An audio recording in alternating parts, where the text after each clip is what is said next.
1월 26일 주여는 제3주 주일예배를 시작하겠습니다. 찬송가 38장 예수 요한을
찬양하시겠습니다. 전능하사 천지를 만드신 하나님 아버지를 내가 믿사오며 그 외아들 우리 주 예수 그리스도를 믿사오니 이는 성령으로 잉태하사 동정녀 마리아에게 나시고 본디오 빌라도에게 고난을 받으사 십자가에 못 박혀 죽으시고 잠깐 4일 만에 죽은 자 가운데서 다시 살아나시며 하늘에 오르사 전능하신 하나님 우편에 앉아 계시다가 저희로서 산자와 죽은 자를 심판하러 오시리라. 성령을 믿사오며 거룩한 공예와 성도가 서로 통하는 것과 죄를 사해 주시는 것과 몸이 다시 사는 것과 영원히 사는 것을 믿사옵나이다. 아멘. 교독문 34번 시편 81편 읽겠습니다. 한 절씩 교독하실 때에 회중께서는 굵은 글씨로 화답하시겠습니다. 제가 먼저 읽겠습니다.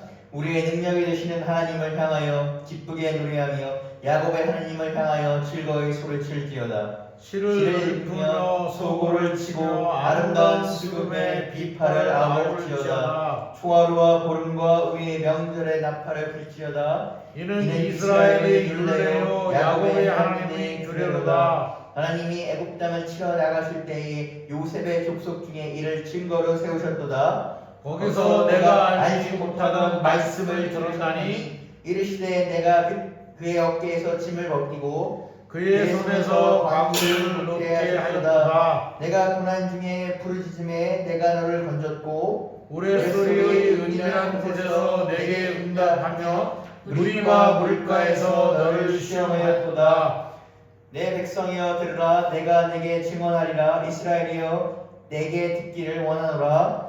너희 중에 다른 신을 두지 말며 이방 신에게 절하지 말지어다. 나는 너를 애굽 땅에서 인도하여 낸 여호와 내 하나님이니 내 입을 크게 열라. 내가 채우리라 하였으나 같이 읽겠습니다. 내 백성이 내 소리를 듣지 아니하며 이스라엘이 나를 나를 원하지 아니하였도다.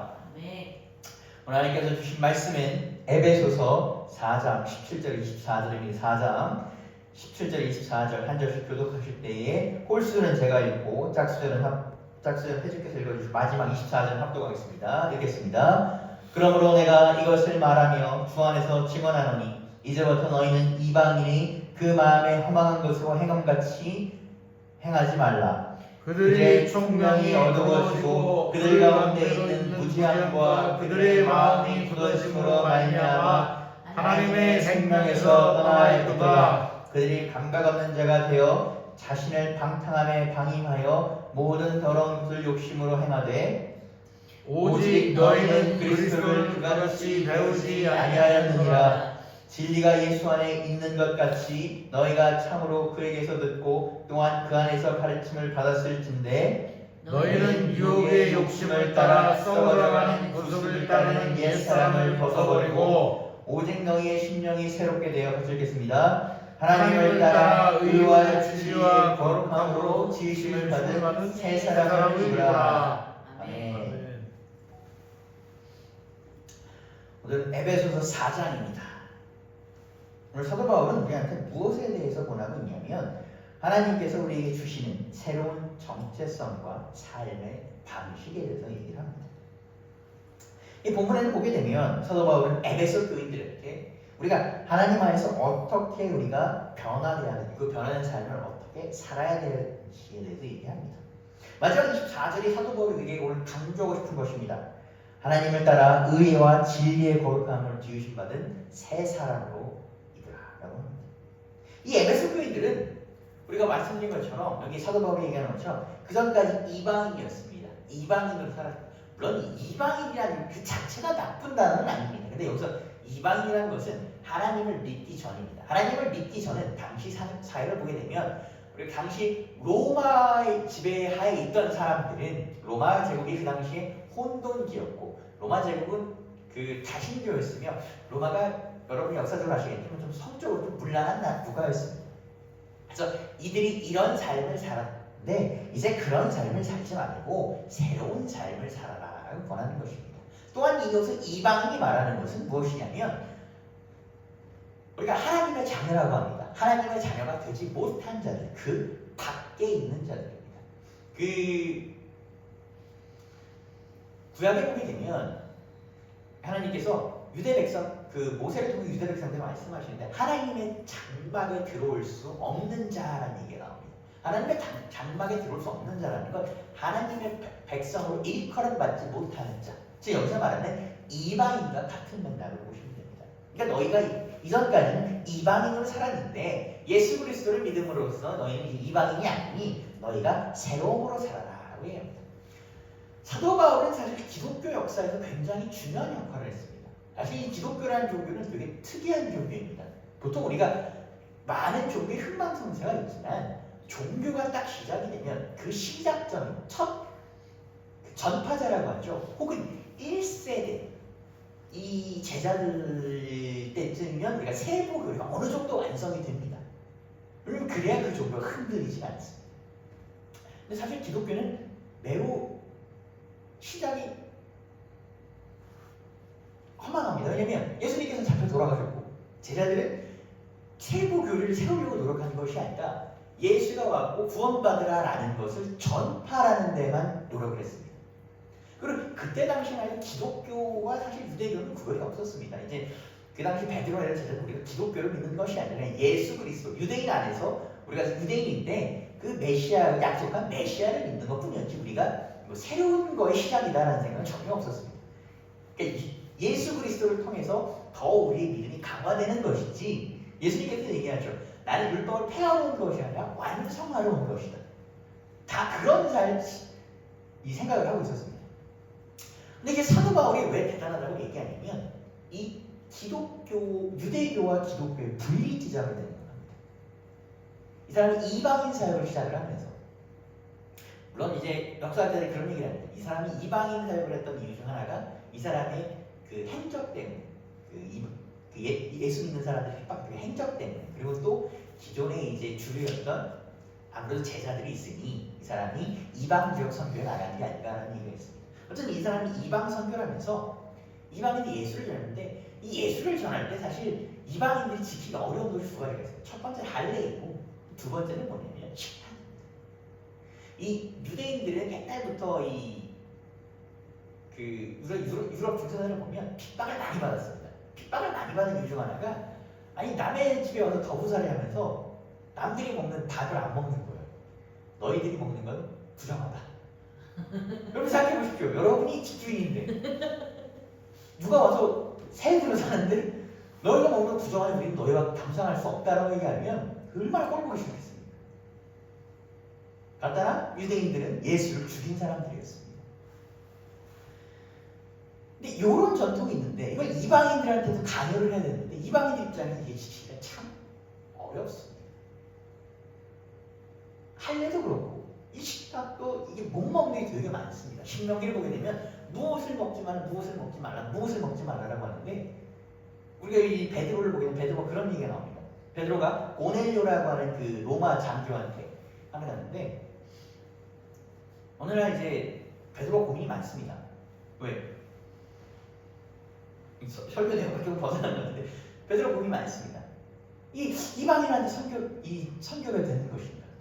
가보는데 이제 잠이 드는데 환상과 하나님이 이 먹지 말라고 하는 음식들을 보여주십니다. 그리고 먹으라라고 하는 베드로 펄쩍이죠. 이거 어떻게 먹습니까? 여기서 말하는 건 뭐냐면 그걸 내지 말라라는 것입니다. 이 사도 바울이 뭡니까? 사도 바울이 그렇게 이방인 선교를 하면서 그 두 가지를 했기 때문에 이 이방인 선교가 무엇입니까? 잘 된 것입니다. 어쨌든 이 사도 바울이 오늘 얘기합니다. 이 이방인같이 살지 말라라는 것입니다. 사도 바울이 이 두 가지를 없애면서 이제 이들은 뭡니까? 기독교로 녹아들기 시작했습니다. 그런데 이 두 가지를 철폐했으니까 이 기독교의 사람들이 쉽게는 들어오는데 아직 이 사람들이 보다 이방인으로서의 그 버릇은 버리지 못했다는 것입니다. 그래서 이방인처럼 살지 말라라는 것입니다. 하나님 안에서 살라고 얘기를 하는 것입니다. 그것이 뭐 율법을 내어 살라라는 것이 아니라 너희의 옛 습관들을 벗어버려라. 그러면 이 옛 습관들이 무엇인지 그럼 사도 바울이에게 뭐라고 새롭게 살라고 하는지에 대해서 우리는 한번 살펴볼 필요가 있습니다. 우리가 보다 보면 그 옛사람과 새사람 사실 성경에 되게 많이 나오는 얘기입니다. 근데 이거에 대해서 우리가 혼란에 빠질 때가 있습니다. 이 옛사람을 어떻게 벗어버리고 어떻게 새사람을 살 것인지 에베소서 4장 17절 한 20절을 보도록 하겠습니다. 그러므로 내가 이것을 말하며 주 안에서 증언하노니 이제부터 너희는 이방인이 그 마음에 험한 것으로 행함같이 행하지 말라. 그들의 총명이 어두워지고 그들 가운데는 무지함과 그들의 마음이 굳어짐으로 말미암아 하나님의 생명에서 떠나 있도다. 그들이 감각 없는 자가 되어 자신의 방탕에 방임하며 모든 더러운 것을 욕심으로 행하되 오직 너희는 그리스도를 그같이 배우지 아니하였느니라. 뒷절 21절 22절 읽겠습니다. 진리가 예수 그리스도 안에 있는 것 같이 너희가 참으로 그 안에서 듣고 또한 그 안에서 가르침을 받았었는데 너희는 유혹의 욕심을 따라 썩어져가는 구습을 따른 옛사람을 벗어버리고 라고 합니다. 이 이방인의 삶을 경고합니다. 이방인의 삶보다 여기서 말하는 옛사람, 예수 그리스도를 믿기 전이라는 것입니다. 첫 번째는 우리가 허망한 마음, 무지, 완악한 방탕한 삶이라고 합니다. 이 험한 것, 우리가 험한 것은 여기서 험한 생각을 말합니다. 마음이 굳어졌다라는 것은 이 마음이 완고하게 된다는 것입니다. 예수님께서 말씀하십니다. 똑같은 밭에 우리가 똑같은 씨를 밭에 뿌리는데 어떤 밭에는 뭐다 열매가 맺고 어떤 밭에는 열매가 나지 못합니다. 왜 그렇습니까? 우리가 마음이 어떤 것입니다. 그 마음이 우리에게 닫혀 있거나 그러면 그 안에 생명이 자랄 수 없다는 것입니다. 이 옛사람의 마음보다 허망함은 경직되어 있기 때문에 그 말씀이 들어가지 않는다는 것입니다. 새로운 생명이 꿈추지 못한다는 것입니다.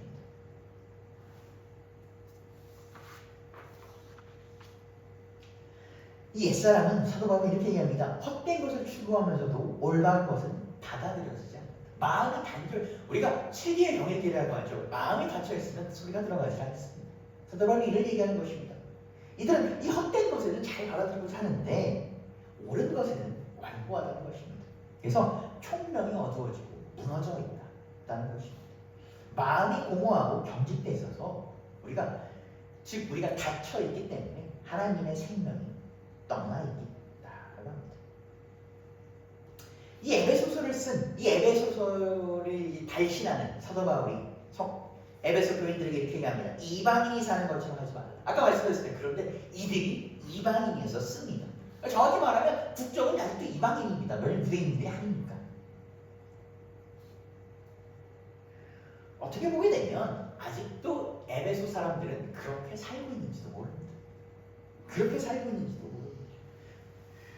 그렇기 때문에 옛날 방식으로 살지 말라라고 권면하는 것입니다. 그런데 특이하게 보면 이 에베소 교인들은 예수 그리스도를 믿었기 때문에 구원받았으니 새로운 삶을 얻은 것입니다. 우리가 성경을 보면 얘기하죠. 예수님을 만나면 그 즉시보다 모든 죄를 회개합니다. 우리가 예수를 믿으면 구원받고 의롭다 칭함을 얻습니다. 요 단계가 이제 칭의 단계라고 하는데 구원받은 동시화라고 합니다. 이걸 이제 예를 들어 좀 오해하게 되면 이게 마치 구원받고 칭의의 단계로 건너고 이렇게 계단처럼 가는 게 아니라 이 구원과 칭의의 단계는 동시에 가는 겁니다. 예수 그리스도의 이름을 믿는 것 자체가 바로 의롭다 칭함을 받는다. 이게 뭔 상관이냐라고 할 수 있는데 예수 그리스도를 믿는 것 자체가 구원이고 의롭다 믿는 것이기 때문에 동시에 가는 거예요. 이게 교리적인 설명입니다. 여기서 이게 뭔 의미가 있어요? 그런데 예수 그리스도를 믿는 것 자체로 우리가 바뀐다는 것입니다. 그렇기 때문에 우리는 어떻습니까? 용서받고 회개받고 우리가 예수 그리스도를 영접하는 것입니다. 그렇기 때문에 우리가 회개 없이 구원이 없고 구원 없이 회개가 없는 것입니다. 그런데 사실 이게 오해하시면 안 됩니다. 이게 사실 기독교 교리 명백한 교림이 들고 이거를 좀 오용하거나 남용하는 경우가 있습니다. 우리가 잘못을 저지르고 그러면은 우리가 그런 경우를 종종 볼 수 있습니다. 나는 잘못을 저지르고 나는 예수 믿었으니까 상관없어요. 나는 구원받았어. 틀린 얘기는 아니지만 틀린 얘기라고 절대 할 수 없습니다. 교리상으로 절대 할 수 없지만 그 내 죄가 전부 다 없어지는 것은 아니에요. 이게 뭐냐면 내 안에 있는 나쁜 습관과 어떻습니까? 이 나의 과오, 나로 인해 사람들이 상처받은 것은 여전히 사실 남아 있습니다. 그래서 이거를 잘 조금 설명을 포장해서 한다면 우리가 보혈로 인해서 덮어진다라고 설명하십니다. 우리의 그 옛 모습이 우리의 그 옛 과오가 어떻게 없어지겠습니까? 그게 보혈로 그냥 덮어진다라고 생각하십니다. 그렇기 때문에 남들이 보기에는 의롭다 보이는 것 뿐이지 사실 우리의 옛 모습은 다시 그대로 남아 있습니다. 오늘 이 사도 바울이 얘기하는 이방 사람들의 그 옛 모습이 바로 사실 여기서 말하는 그 옛 사람입니다. 그렇기 때문에 이것은 우리가 하나님을 알지 못했을 때 그 남아있던 옛 인격입니다. 우리가 어쩌면 하나님을 믿는다고 구원받았다고 하지만 우리에게 불쑥불쑥 나타나는 얘기입니다. 저도 어제 사실 제가 참 잘못을 크게 했는데 저도 옛사람의 참 모습을 참 했는데 난 사실 오늘 고민을 많이 했습니다. 이게 단상에 올라가지 말아야 되는데 내가 참 오늘 고민을 많이 했습니다. 참 단상에 올라갈 자격이 없는데 이게 오늘 단상에 올라가지 말까라는 생각을 많이 했습니다. 근데 참 설교를 안 할 수 없기 때문에 올라왔는데 참 고민을 많이 했습니다. 단상에 올라갈 자격이 없는데 참 단상에 올라왔구나라는 고민을 많이 했습니다. 근데 이제 우리가 그럼에도 불구하고 그런 옛 모습으로 산다라는 것입니다. 그런데 사도 바울은 우리에게 이렇게 얘기합니다. 그 예수 그리스도를 믿음으로가 그것을 벗어 던지라 라고 얘기합니다. 참 어려운 얘기입니다. 이거 벗어 던지라 참 어려운 얘기입니다. 만약 벗어 던지는 사람만이 진정한 기독교인이다, 교회에 나오기 자격이 있다고 한다면 일단 저것도 못 올 수도 있습니다. 참 편하게 못 올 수도 있습니다. 참 어려운 얘기입니다. 사도 바울은 그런데 이 어려운 얘기를 에베소 교인들에게 자신 있게 합니다. 왜? 그가 벗어 던져봤기 때문에. 그가 뭐냐면 단순히 행동을 거치는 걸 넘어서 우리의 본질을 바꾸라는 것입니다. 본 마음 상태를 바꿔보라는 것입니다. 우리가 옛사람을 바꾼다는 것은 우리가 어떤 행동을 안 하는 것이 아닙니다. 그걸 떠나서 우리의 내면과 사고를 바꾸라는 것입니다. 우리가 좋은 사람인 척하기 싫습니다. 어느 정도 하면 됩니다. 저도 가끔 제가 가끔 짜증을 낼 때가 되거든요. 이제 교회 생활할 때도 보면 제가 우리 교회 생활할 때 보면 조선사님들한테 좋은 말로 얘기해요. 짜증을 낼 때가 있어요. 근데 좋은 말로 짜증을 냅니다. 조선사님 그러면 되겠어요? 이러면 들어가 짜증을 다 알아요. 그죠? 우리가 사실 좋은 척 할 수는 있어요. 그러나 그 본 모습은 우리가 짜증이 가득하죠. 그래서 교회에서 그런 짜증내면 안 되는데 우리가 그렇게 하지 말라는 것입니다. 이 바울은 23절에서 심령이 새롭게 되어 라고 얘기합니다. 심령이 새롭게 되어. 우리의 심령이 무엇인가? 그 심령이 새로운 변화를 여는데 그 심령이 무엇인가 합니다. 이걸 뭐 생각해보면 우리의 생각, 태도, 의지를 이렇게 볼 수가 있습니다. 에베소 4장 23절 읽겠습니다. 오직 너희의 심령이 의롭게 돼요. 이 심령은 우리가 지난 시간인가 지지난 시간 살펴본 영혼육과 관련이 있습니다. 영혼육이라고 말씀드렸습니다. 인간은 세 가지로 분류합니다. 육으로 사는 사람은 우리가 육신으로 사는 사람입니다. 말씀하신 것처럼 뭐 기독교는 우리가 뭐 무조건 절제하고 뭐 욕망을 자르고 이런 종교는 아닙니다. 그렇기 때문에 우리가 먹는 것, 마시는 것 저는 틀린 것이 아닙니다. 그렇죠? 하나님께서도 번성하라고 얘기하셨기 때문에. 그러나 그것에 매여 사는 것은 옳지 않다는 것입니다. 굳이 제가 얘기한다면 여기서 육에 사는 것은 우리가 사도 바울이 여기서 얘기하는 이방인의 모습과 연관을 지어볼 수 있습니다. 제가 뭐 이것이 100%다라고 얘기는 못 드리겠지만 지어볼 수 있습니다. 지난 시간 살펴본 호로로 사는 사람은 무엇이었습니까? 의지로 사는 사람이었습니다. 우리가 인간의 의지 훌륭합니다.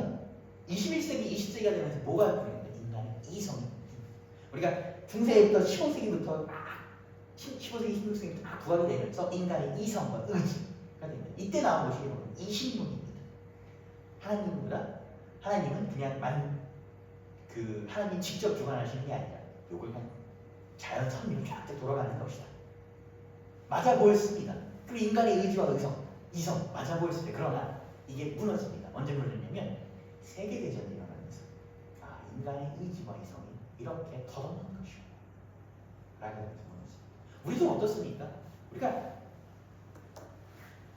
저도 항상 그런 생각을 설교를 오늘 되게 빨리 준비해야지 라고 하는데 항상 설교를 빨리 안 해요. 조금만 있다 해야지. 1시간만 있다, 30분만 있다 이러는데 지금부터 하면 되게 잘 쓸 것 같은데 그냥 1시간 있다 하니까 이거 더 첨부를 해야 되는데 그렇습니다. 이게 인간의 뭡니까? 의지는 이렇다는 것입니다.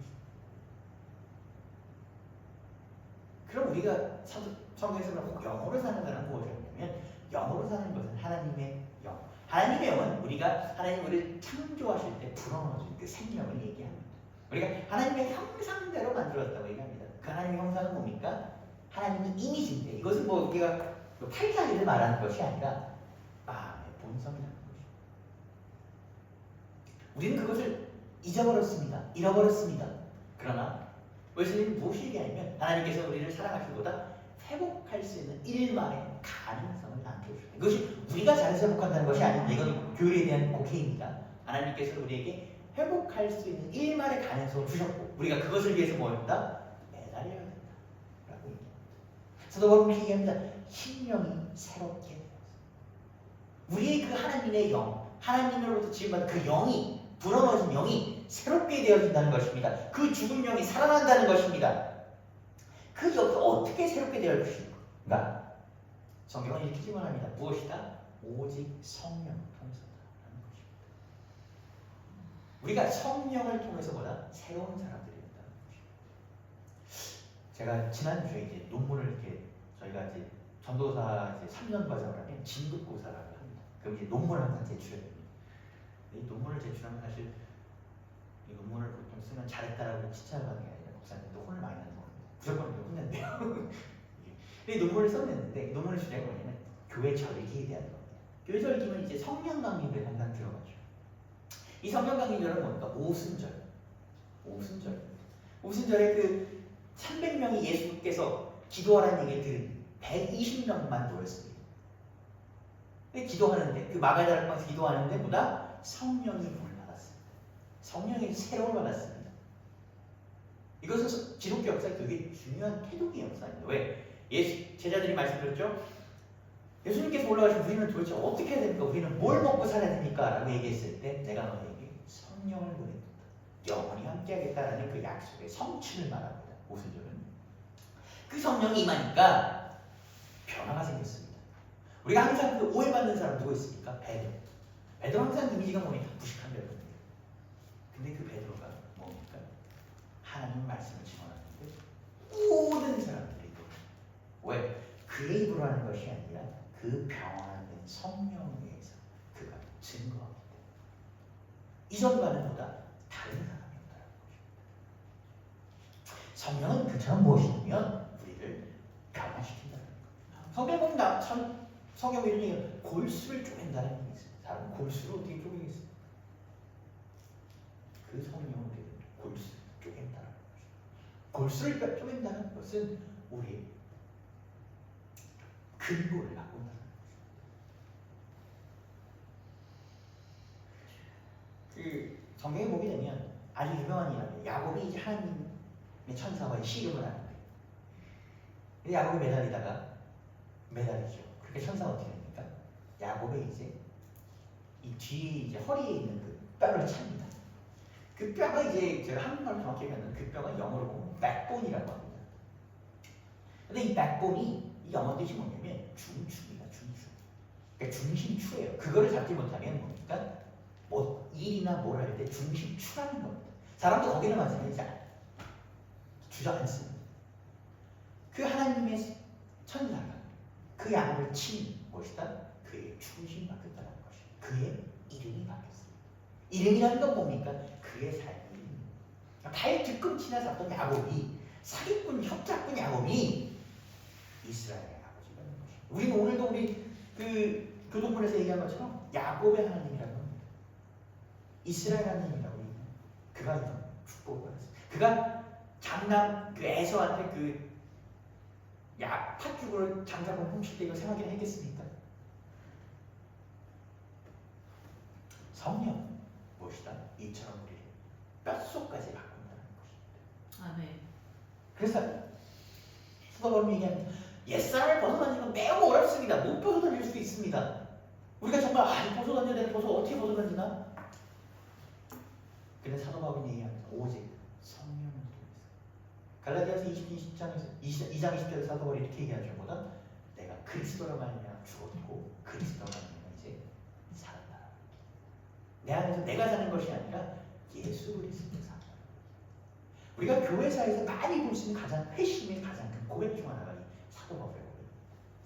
나의 옛사람, 내가 똑똑했고 내가 그러나 보다 내가 교만했고 내가 하나님을 안다고 생각했으나 예수를 핍박하는 그의 나의 그 옛 모습이 보다 죽었고 나는 보다 이제 새로 샀다는 것입니다.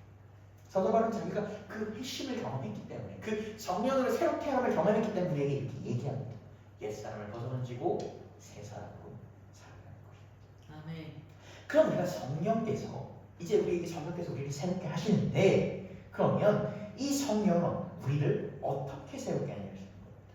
성령은 우리의 마음을 부드럽게 한다고 합니다. 우리가 농사철에 농사 짓기 전에 그 밭을 부드럽게 고른다 그러죠. 그 밭을 고르지 않으면 농사가 안 된다고 합니다. 성령은 마치 그 쟁기처럼 밭을 부드럽게 고르는 겁니다.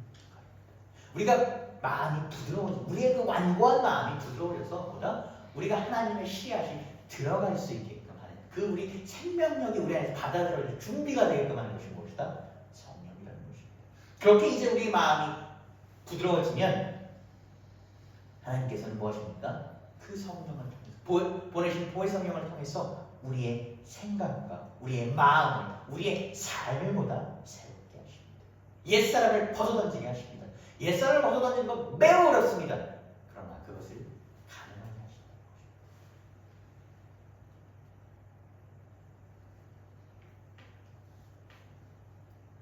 사도 바울이 우리에게 이렇게 얘기합니다. 에베소서 4장 24절 읽겠습니다. 하나님을 따라 의와 진리의 거룩함으로 지으심을 받은 새 사람으로 살아라. 새 사람을 입으라고 합니다. 새 사람.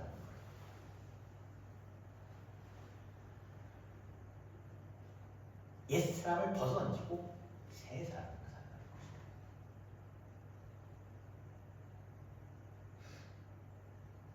이 새 사람으로 살라는 건 말 그대로 새로운 피조물입니다. 우리가 이전의 모습을 벗어던지고 우리가 이전에 그 하나님을 떠나 살던 그 이방인의 모습, 우리가 하나님의 영을 그 잃어버렸던 그 모습을 벗어던지고 뭐라? 새로운 피조물을 살라는 것입니다. 그리고 우리가 이 새로운 피조물을 어떻게 살아야 되냐면 의로움과 거룩함이라고 해요. 이 기독교에서 얘기하는 그 항상 기독교를 보게 되면 사실 모든 종교는 좋은 얘기를 합니다. 착하게 살라. 남을 때리고 남의 것을 빼앗으라고 얘기하는 종교는 없습니다. 그런 종교는 이미 태동과 동시에 없어졌습니다. 어떤 종교는 그게 나쁜 얘기하는 종교는 다 좋은 얘기합니다. 근데 기독교는 똑같은 좋은 얘기를 하는데 그에 하는 중심점이 뭐다? 하나님으로 가야 됩니다. 기독교는 넉넉히 제시합니다. 우리가 우리 힘으로 하려고 노력해봤자 뭐다? 한계가 있다는 것이죠. 참 인간이 좋은 그거를 해결할 한계가 많습니다. 교회 사역을 하다 보면 사람을 참 이쁘게 봐야 되는데, 좋게 봐야 되는데 그럴 때 있습니다. 진짜 되게 밉다는 때가 많습니다. 우리가 신학생들끼리 뒤에 모여서 그러니까 우리 누구누구 권사님, 누구누구 그 장로님, 누구누구 목사님, 너무 밉다. 제가 아는 청년이, 제가 가까이서 유튜브를 보시는 분이죠. 그렇기 때문에 이름 거론을 하겠습니다. 사생활 때문에 어떤 청년이 이제 교회 어렸을 때 다녔는데 마음이 좀 안 들었나 봅니다. 청년을 이제 지도하시는 전도사님이 그때 누구 때가 너무 힘들다. 누구 때가 너무 힘들다. 그래서 제가 지금 완곡하게 되게 얘기하는 겁니다. 그러다가 우리가 교회 사역을 한다 그래도 그렇죠? 그럴 때 있습니다. 우리가 하나님 안에서 의로움과 거룩함이라 해도 한계가 있습니다. 그런데 사도 바울은 얘기합니다. 하나님의 이름으로 하는 것은 무엇이다? 우리의 것으로 혼으로 하는 것이 아니라 우리가 영에 매여서 하나님께 주신 새로운 삶과 새로운 영으로 하기 때문에 무엇이다? 그것이 그치지 않는다는 것입니다. 저는 개인적으로 웨슬리를 참 좋아합니다. 웨슬리는 항상 기독교인들에게 항상 강조하는 것이 보다 지속적인 성장이라 부릅니다. 웨슬리는 한 발 한 발 나아가는 걸 너무 좋아합니다. 마치 우리가 2인 삼각경기를 하는데 하나님과 우리가 한 편입니다. 그래서 한 발 한 발 맞춰나가는 것입니다. 2인 삼각하면 넘어집니다. 안 넘어지겠습니까? 웨슬리가 이렇게 얘기합니다. 회심한 기독교인들 넘어질 수 있다는 것입니다. 넘어질 수 있다. 그러나 중요한 건 뭐다? 또 일어나는 것입니다. 이것은 교리적으로 해석하고 떠나서 저는 그것이 우리 기독교인들의 삶의 가장 넘어지기 쉽습니다. 우리가 세상을 살았다가 또 옛사람 또 그럴 수 있습니다. 그러나 털고 일어나는 그것이 하나님을 따라 사는 삶이다. 하나님을 따라 사는 삶은 하나님께서 그를 이끄시. 우리가 2인 삼각경기를 하는데 우리가 계속 넘어지는데 하나님 넘어질 때마다 내가 그만둘까? 왜 해야지? 라고 하고 옆을 보니 예수님께서 다시 옆에 손을 내미신다는 것입니다. 또다시 일어나라고 우리에게 해주신다는 것입니다. 그리고 우리가 하나님을 따라 예수 그리스도를 따라 그 성령의 인도하심을 따라 오늘도 살아가고 오늘도 우리 옛 모습에서 한 발자국 더 멀어지는 것입니다. 제가 너무 과도한 해석을 하는 걸 모르겠지만 옛사람을 벗어던지라. 이 말이 참 좋습니다. 옛사람을 벗어던지라. 옛사람으로 살지 말라. 이러면 참 우리가 한순간에 무조건 그래야 될 것 같지 않습니까? 이건 저의 그냥 성경을 일단 묵상입니다. 이게 제가 성경적으로 맞는 해석인지 제가 정확히 모르겠습니다. 단순간에 그러지 말아야 될 것 같지 않습니까? 벗어던지라. 우리가 옷을 벗기까지는 시간이 걸립니다. 고민도 합니다. 이 옷을 벌어야 될까? 이거 하루 더 입어도 될 것 같은데 이거 별로 안 더러워질 것 같은데 이건 내가 좋아하는 옷인데 라고 벗기 싫습니다. 별로 안 더러운데 한 번도 입습니다. 귀찮잖아요. 그런데 사도 바울이 과감히 그 옷을 벗으라. 그리고 새 옷을 입으라. 왜? 이전과는 다르기 때문입니다. 이전과는 다르기 때문에 그 옛 옷이 필요 없다는 것입니다. 아멘. 너희 덮 있는 그 모습을 우리의 사실 본 모습은 별거 없을 수도 있고 그 옛사람의 옷 자체를 벗으니까 그 벗은 옷은 더 별볼이 없을 수도 있습니다. 그런데 고민하지 말라고 얘기합니다. 왜? 너희가 예수 그리스도를 따라서 성령을 입어 새 사람을 입을 것이기 때문에. 사도 바울이 얘기합니다. 새 사람을 입으라.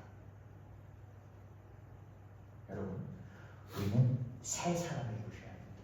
이제 옛 사람의 옷을 입을 필요가 없습니다. 입어서는 안 됩니다. 왜? 예수께서 우리에게 성령을 보내셔서 우리의 마음을 통해서 우리 옛 사람을 보내시기 때문에. 여러분, 새 사람으로 부름받았습니다. 새 사람으로 사십시오. 옛사람을 벗어버리십시오. 우리 마음을 새롭게 하시고 그 하나님을 따라서 하나님께서 보내신 그 성령을 따라서 우리가 새 사람을 입는 삶을 살게 합시다. 아멘. 새 사람으로 산다는 건 매우 어렵습니다. 매우 힘듭니다. 이 교회를 나가면서부터 우리 다시 옛사람을 살 수 있습니다. 우리 교회 보면 그런 거 되게 많습니다. 교회 다닐 그 목사님 설교도 은혜 받아서 아멘하고 밖에 나와서 싸우는 경우 되게 많습니다. 내가 참 교회 때 봤는데 어떤 장로님이 아멘 하시면서 두가 되게 그것도 딱 봤는데 끝나고 둘이 싸우시더라고요. 그런 게 많습니다. 참 똑같습니다. 저 웬만해서 그렇게 교회에서 그렇게까지 안 싸우실 때는 엄청 싸우시더라고요. 그런데 사도바울은 얘기합니다. 새 사람.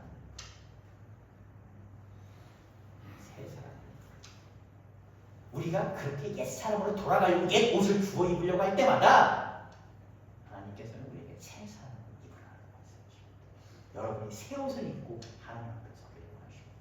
여러분 새 옷을 입으십시오. 우리가 살다 보면 옛 옷으로 다시 돌아갑니다. 그건 안 빨고 그대로 있습니다. 걱정하지 마십시오. 주님께서는 다시 여러분을 새 옷으로 갈아입혀주십니다. 아멘. 그것이 여러분이 잘못하고 계속 잘못하고 그냥 나는 괜찮아라고 위로하라는 것이 아니라 그것에 좌절하지 말라는 것입니다. 아멘. 주님은 오늘도 여러분이 새 옷을 준비하고 계십니다. 새 옷을 입으십시오. 아멘. 새 옷을 입으십시오. 여러분이 지금 그 옷인 새 옷이 새 사람이 더러웠다면 주님 또 갈아입혀주십시오.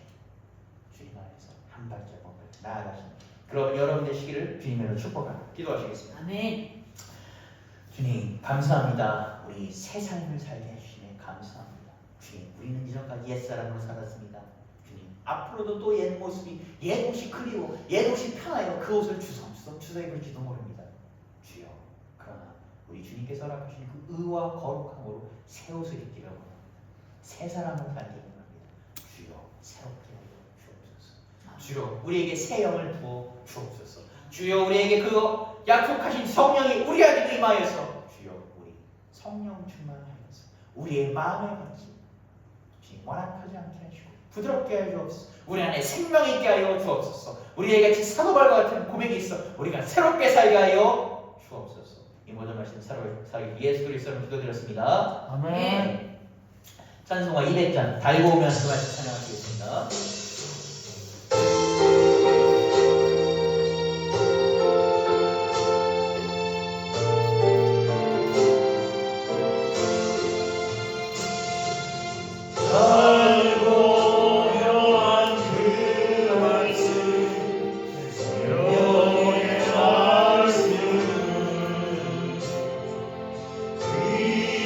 그 말씀 진리로 생명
우리 예물을 기도하겠습니다. 주님 감사합니다. 주님 감사로 예물을 드립니다. 주여 어느덧 1월을 마무리합니다. 주여 우리 즐거운 연휴입니다. 주님이 즐거운 가운데 주님 시작과 끝을 주님께 맡겨니 주여 함께하여 주옵소서. 이 즐거운 가운데서 주님 더욱 즐겁게 하시고 이 가운데 주님을 잊지 않게 하소서. 주여 2025년 한 달도 벌써 지났습니다. 이 한 달도 주님께 온전히 드렸습니다.